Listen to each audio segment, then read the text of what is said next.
All right, first off, I wanted to address our opponent's claim that guns mean more violence. I wanted to go back to that statistic I provided earlier, that 18 states are already allowing this. The fact that these 18 states are allowing this and that guns are already in some of these schools, that should reinforce the notion that it's not going to mean mass shootings happening all the time.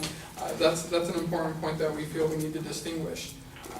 Once again, evidence shows that, my mistake. Okay. Another argument that she makes is that more staff would be needed. How are we going to pay for this?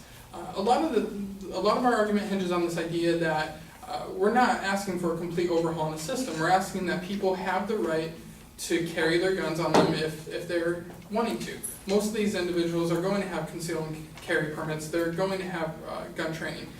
For the ones that don't, our opponents argue that we can't trust our teachers. However, measures implemented by the NRA, they're requiring in the plan that they have, the SHIELD program, that each of these individuals pass a background check, a drug test, and most importantly, a mental evaluation. One of the biggest issues in terms of gun violence, once again, like we saw at Sandy Hook, is mental instability. And these are going to be mental evaluations, background checks that are conducted yearly. This isn't a one-time thing.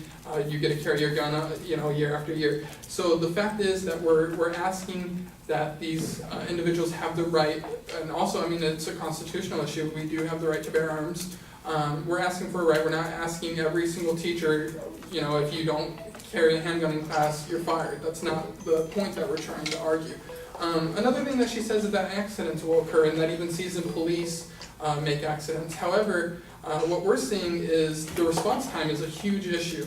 According to an article provided by Michael Berger, he's a PhD professor, some of these schools have 20 to 30 minute response times. It may take 45 minutes in rural areas. Any of us that have had to call the police in the past know that it can take a while. And I myself have been in a situation where someone had a gun that shouldn't have had a gun, and I remember it taking half an hour for a police officer to even get there. You would like to imagine that the second police hear, a school shooter, that they'll be there, but some of these schools in these rural areas are going to be hard to get to, and by the time the police are there, it doesn't take long to fire a gun. You're talking, these shooters can unload, rounds upon rounds within 2 minutes, 3 minutes. So that's important to know. Let's see. Okay. Another thing that our opponent argues is that these situations can be prevented because the school knows these individuals. However, I think that works against them. The fact that the school knows them is actually more dangerous. If I went to a small school myself, and I could go in there today and no one would make a difference, wouldn't make any kind of commotion over it. So the fact that these schools know it doesn't necessarily mean that they're safe.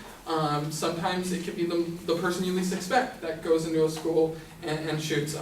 For instance, the Columbine shooters were known for being, while they obviously had problems afterwards, they were known for being social kids and well liked among some of their peers. So that's another argument that we'd like to make that we feel is necessary. And once again, when it comes to these gun accidents, we're not asking to just hand a gun over. We have measures in place to make sure people are properly trained. These programs, these 40 to 60 hour programs, are going to match what's being trained for armed officers, a point that Mark's going to make in one of his statistics. So once again, we don't feel that our opponents have made any claims that diminish our argument. So thank you.